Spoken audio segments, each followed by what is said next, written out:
casos en el que la administración pública no debe exigir el pago de una tasa correspondiente. En ese sentido, compartimos evidentemente el criterio establecido por el Tribunal Constitucional.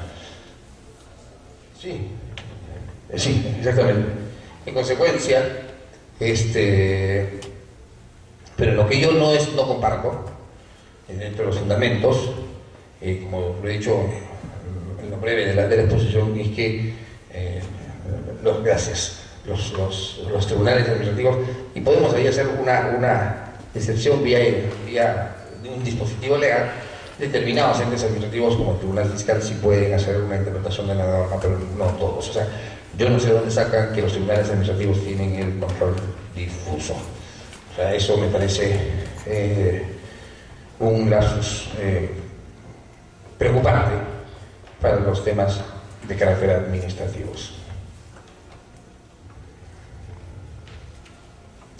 Ya, esta es una demanda por violación al derecho de trabajo y la discriminación. ¿Qué es lo que...? Esta es una demanda que se presenta contra la Municipalidad de Bustamante y Rivero en Arequipa por regular el comercio ambulatorio. ¿Y qué dice el Tribunal Constitucional? Una demanda de amparo, que tiene efectos vinculantes, que los gobiernos locales sí pueden regular el comercio ambulatorio. ¿Por qué es interesante esta demanda? Porque la ordenanza 001 fue publicada parcialmente el 8 de octubre del 2003. Parcialmente, ¿qué? Lo que les dije hace un momento. Solamente publicaron la ordenanza, pone municipalidad tal, aprueban ordenanza número tal, la cual cuenta con tantos artículos, y punto. Publican eso, y no el contenido de toda la ordenanza. Entonces, ¿eso es válido? No es válido. Entonces, el Tribunal Constitucional pudo haber dicho, no siendo una norma ineficaz, no estando dentro del sistema jurídico, no tengo por qué pronunciarme sobre el fondo. Pero sí se pronuncia. Y sí se pronuncia y dice, para evitar futuros hechos sobre el comercio ambulatorio. Y dice que sí es una facultad del gobierno local regular el comercio ambulatorio. O sea, es importante, porque pese a que la norma no estaba publicada, pudieron sacar el cuerpo fácilmente y decir, no, pues acá no me invento, se pronuncia que sí es una atribución de regular, y que el atentar, y que no se atenta contra el derecho de trabajo que el Tribunal Constitucional denomina el derecho de la libertad de empresa. Siempre vincula a la libertad de empresa. ¿Por qué? Porque el derecho al trabajo normalmente el Tribunal Constitucional lo vincula al trabajo individual de la persona. Mientras que cuando ya puede ser pequeño comerciante, etcétera, vincula al trabajo, a la libertad de empresa más que a la libertad de trabajo. Y en consecuencia, el Tribunal Constitucional que dice, el hecho que te digas, aquí no puedes trabajar y puedes trabajar más allá, eso no es un atentado ni contra la libertad de trabajo ni contra la libertad de empresa. Felizmente ya el Tribunal Constitucional, al haber establecido que el amparo es residual, ha corregido bastante esta situación. Ustedes recordarán Lampa, ¿cómo era? Pues cuando todo lleno de ferreterías y las querían erradicar en época de los alcaldes pasados y ganaban los amparos. El Poder Judicial amparaba los amparos, ¿no? Entonces, cosas anecdóticas, pero que sin embargo, con esta resolución, esta sentencia del Tribunal Constitucional nos da un faro sobre el particular. La comercialización de vehículos menores y continuar el trabajo en las avenidas tales. Se infiere que el objeto es que suscribe la municipalidad demandada y se abstenga de prohibir a los recurrentes el ejercicio del comercio ambulatorio tradicional en las zonas de su jurisdicción. Se pretende la aplicación de una norma que no cumple con los requisitos de publicación. Por lo tanto, no se trata de una norma vigente y en consecuencia no puede ser cuestionada a través del proceso de amparo, sin ser objeto de aplicación. Sin embargo, este tribunal sí puede pronunciarse respecto a la prohibición que la municipalidad puede realizar a futuro a través de una norma publicada en tanto se trate de una amenaza. Fíjense. Interesante, esto sí me parece bastante interesante. Interesante porque era una norma no publicada. Y en consecuencia, ellos dicen que sí se pronuncian para evitar futuros hechos.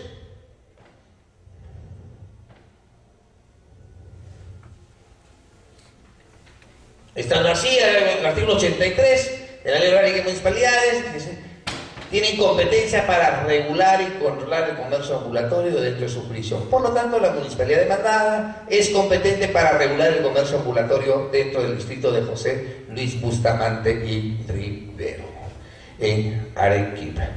El hecho de que la municipalidad prohíbe el comercio ambulatorio en determinadas zonas de la ciudad no lesiona los derechos constitucionales que alegan los demandantes, en la medida que tal prohibición se justifica en la protección de derechos constitucionales, de bienes colectivos y valores constitucionales. La libertad de tránsito, uno de los argumentos del derecho a la libertad de tránsito, el derecho al uso y disfrute de la propiedad. Interesante el criterio. Claro, porque si los ambulantes están en la calle de mi casa, ¿tengo el libre derecho del uso y disfrute de mi propiedad? No.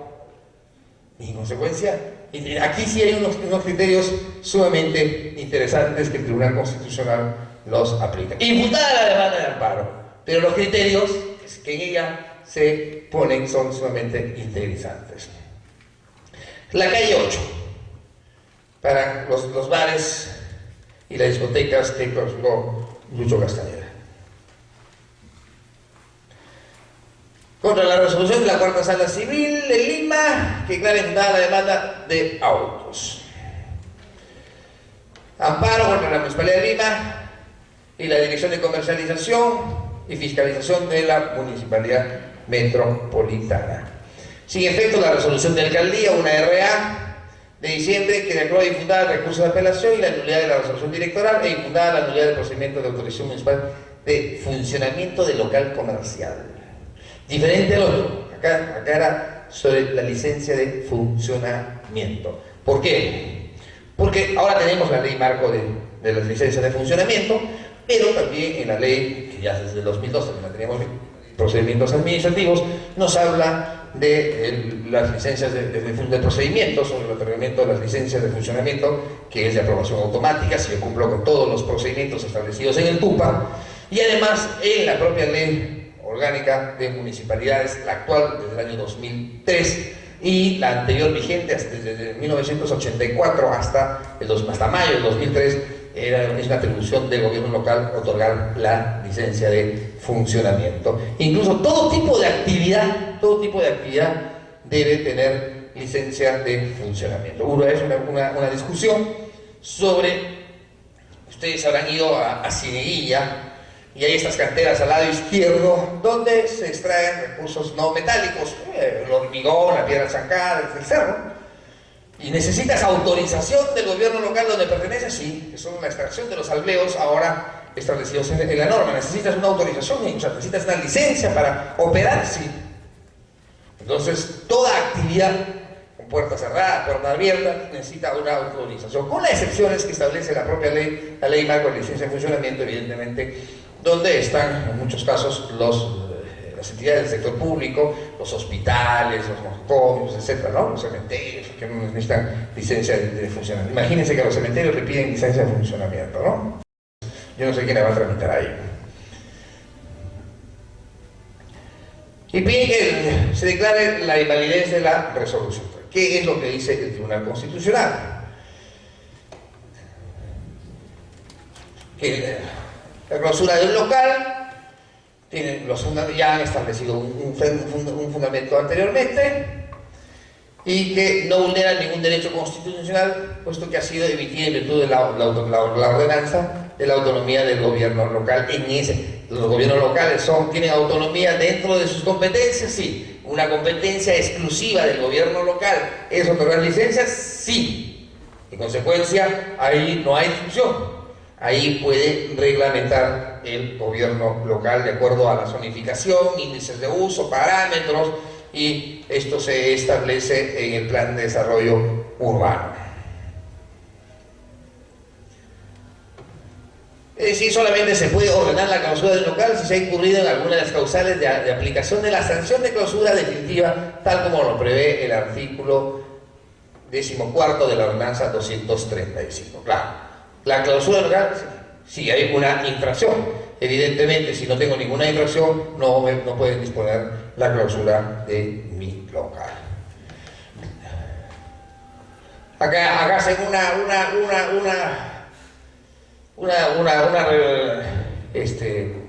remembranza de lo que sucedía aquí en la calle 8, consumo de venta de drogas, ejercicio de la prostitución, no reunían las condiciones técnicas de funcionamiento, funcionaba sin autorización municipal, reabrían el local cada vez que lo cerraban. Ustedes recuerdan que eso pasaba mucho acá en el centro de Lima. Reabrían los prostíbulos clandestinos, el día siguiente lo clausuraban, el día siguiente lo reabrían, y toda esta conducta trastocaba el ordenamiento de la Municipalidad Metropolitana de Lima a través de la ordenanza. Y hay una orden de clausura, y pidió una licencia provisional y no cumplió con los requisitos exigidos, ¿no? Nosotros hoy día ya no existe lo que es la licencia provisional, solamente en forma anual tengo que declararla, si es que he hecho cambio de uso, claro, si cambio de giro, etcétera, ya tengo que pedir una ampliación de licencia o una nueva licencia, solamente tengo que declararla, pero la licencia, como sigue establecido en la ley, como es que en la ley del silencio se haya incorporado la aprobación automática, ahí hay mucho error, mucha confusión. El silencio es de que en el transcurso de los 30 días la administración pública no se ha pronunciado, adquiero mi derecho al silencio administrativo positivo, que esa es la calificación previa. O sea, la denominación es mala, porque se confunde mucho con la aprobación automática con la calificación previa. Y la aprobación automática es la sola presentación de mi solicitud, por ejemplo, en caso de una licencia, en casos de licencia, funciona en casos específicos, una licencia, la sola presentación de mi solicitud, cumplo con todos los requisitos establecidos en el TUPA, tengo por aprobada mi solicitud. Esa es la aprobación automática. La calificación previa es cuando los 30 días y cuando está sujeto a algunos requisitos.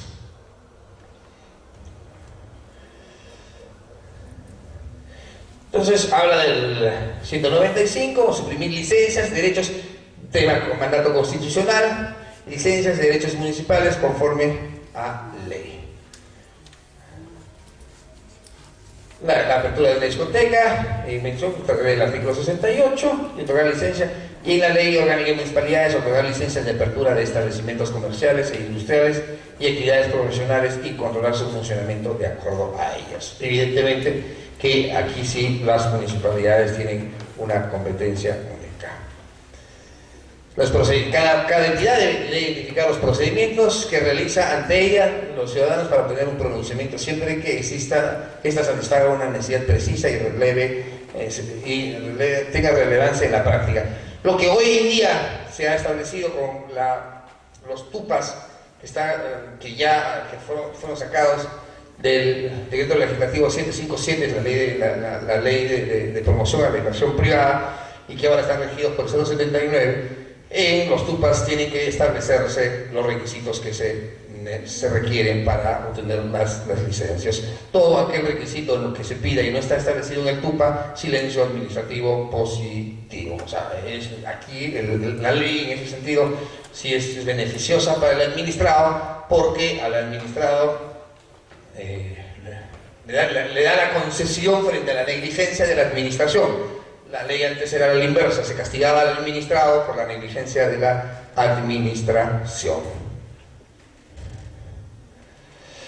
La estructura de funcionamiento de su discoteca en la calle 8 no se encuentra protegida ni amparada por derecho fundamental alguno, porque no se puede considerar la existencia de un agravio constitucional en su contra. Por esta razón y con los fundamentos a lo largo de esta sentencia, que es lo que dice, improcedente el amparo.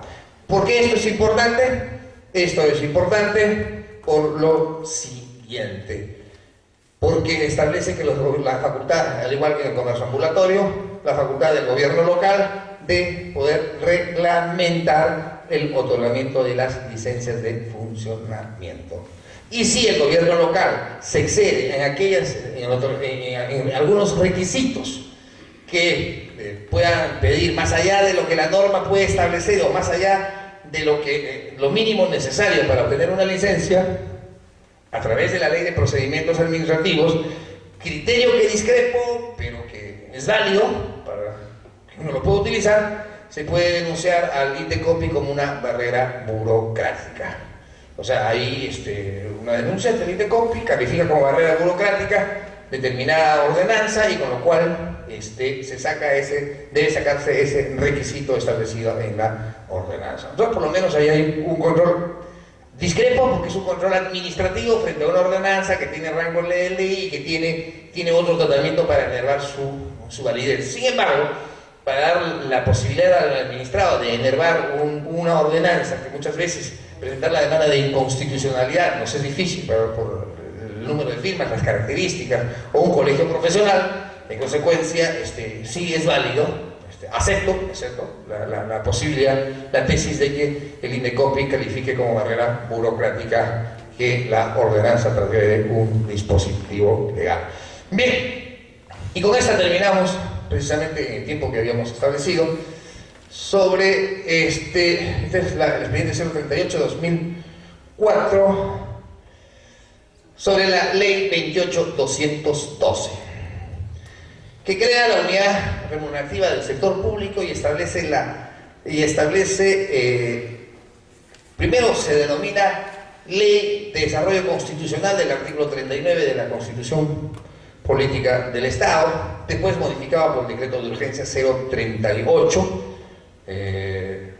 y que hasta ahora el Congreso no ha sido capaz de ponerse también los pantalones. En particular, los decretos de urgencia se dictan simplemente con cuestiones, por el propio Tribunal Constitucional lo ha hecho por cuestiones de urgencia. O sea, estos no pueden ser utilizados de una manera permanente. Esta ley fue modificada por un decreto de urgencia y ahora se denomina ley que establece los sueldos, las remuneraciones de los altos funcionarios del Estado. La demanda la interpone mi amigo Jorge Pablo Manchego Muñoz. En la práctica la demanda la interpuso la Municipalidad Metropolitana de Lima, que pasa que no querían aparecer ellos, contra la 28.212, que establece los sueldos de los altos funcionarios, dónde está el sueldo del alcalde y dónde está la dieta de los regidores, que dice que son al 30% del sueldo del alcalde. Que en la práctica ganaba 4 unidades, 4 URSP, y vienen a ser aproximadamente 11.050 soles y el alcalde provincial 14.000 soles. La desnaturalización vino con el 0.25, que es una... con 0.52, el decreto 0.52, que es una aberración jurídica de parte del gobierno, en que estableció que los sueldos de los alcaldes deben estar en función a la población. Es un decreto supremo, reglamentario, reglamentó la 28.212. La 28.212 fue modificada por un decreto de urgencia, y esta ley en la práctica modificó el artículo 12 del artículo 21 de la Ley Orgánica de Municipalidades, que establece que el sueldo del alcalde se fija de acuerdo a la real capacidad económica del gobierno local en el primer trimestre del primer año de gestión, y el sueldo y la dieta de los regidores en la misma función. La ley es, en mi opinión, y aprobada por el Ilustre Colegio de Abogados de Lima, fue aprobada como opinión institucional sobre la ley y sobre la sentencia del Tribunal Constitucional, en la cual señaló que el Tribunal Constitucional se había equivocado, porque la ley sí, esta ley, la 28.212, modificaba una ley orgánica. El Tribunal Constitucional ha dicho de que la ley orgánica está en el mismo nivel que una ley ordinaria. Yo me permito discrepar abiertamente de ese tema. Porque entonces, ¿cuál es la diferencia entre una ley ordinaria y una ley orgánica? La diferencia la encontramos en el artículo 106. El artículo 106 de la Constitución Política del Estado dice que las leyes orgánicas se tramitan como cualquier ley ordinaria, pero para su aprobación se necesita mayoría calificada. Su procedimiento agravado, y lo dice incluso César Landa en alguno de sus escritos, en alguno de sus libros, que posteriormente no ha dicho nada por ser miembro del Tribunal Constitucional, lo cual me parece mal. El procedimiento agravado de la aprobación de la ley orgánica la convierte en una ley superior a la ley ordinaria. Me explico. Para aprobar una ley orgánica que regula el funcionamiento de las instituciones públicas y las instancias de gobierno, como los gobiernos regionales y los gobiernos locales, necesitamos el 50% más 1 del número legal de miembros del Congreso de la República. 120 miembros del Congreso de la República, entonces necesitamos 61 votos. Con 61 votos se aprueba una ley orgánica. Una ley ordinaria apruebo con 50% más uno de los asistentes, previa a la verificación del quórum. Cuando tengo quórum, cuando cuento 61 votos, inicio mi sesión. Y si no hay 61 personas, no inicio la sesión en el Congreso, no hay sesión. Entonces, iniciamos la sesión y la mayoría simple es el 50% más uno de los asistentes, que vendrían a ser 32 y solamente van los 61. Esta ley fue aprobada con 56 votos, la 28.212. Fue aprobada con 56 votos. Y en la práctica modifica la Ley Orgánica de Municipalidades, que es una ley orgánica y no es una ley ordinaria. Discrepo de la posición del Tribunal Constitucional cuando dice que la ley orgánica está en el mismo nivel que la ley ordinaria. Entonces, ¿qué gracia tiene que en el mandato constitucional se haya puesto de que tenga un procedimiento agravado para su aprobación? Saquemos el procedimiento agravado, no tiene ningún sentido. Entonces, el procedimiento agravado la convierte en una ley superior. ¿Dónde se equivoca la municipalidad? ¿Dónde se equivoca Jorge Bauer Manchego y la Municipalidad de Lima? Se equivoca cuando nuevamente señala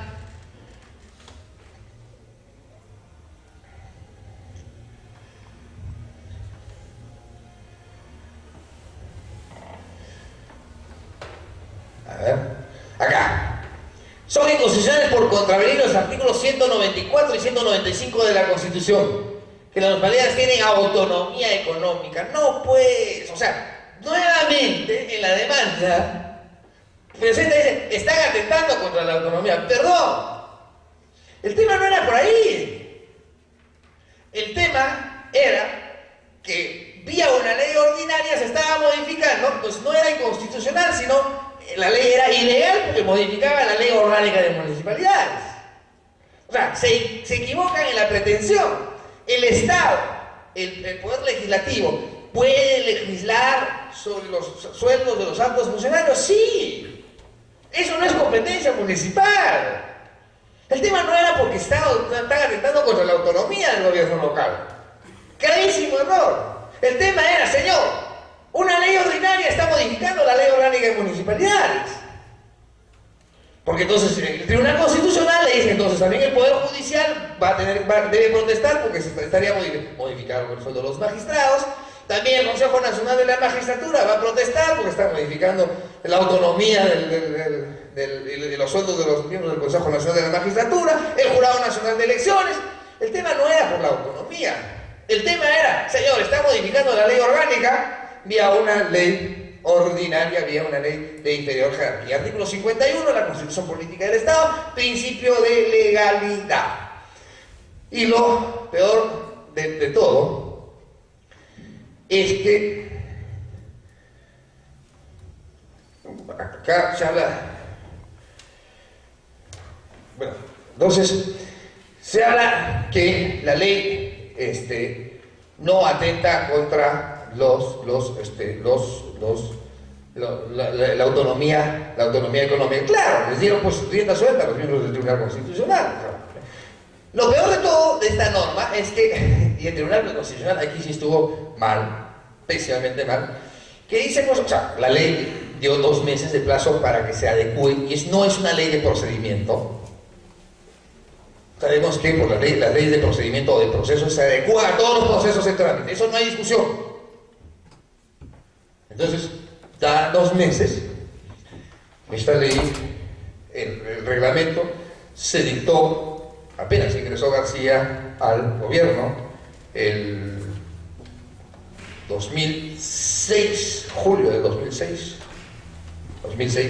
el 019 y el 038 del 2007, el 019 se dicta el primer día de agosto, y dice, y con la ley, y le dan retroactivamente para que, y estos, los gobiernos locales aprueban el sueldo del alcalde y la dieta de los regidores en el primer trimestre del primer año de gestión, de acuerdo a la ley, primer trimestre del primer año de gestión, y la ley dice que deberían adecuar sus acuerdos de consejo que ya habían adoptado en el primer año de gestión, en el primer trimestre, que deberían modificarlo al nuevo dispositivo. Por ahí era también el tema.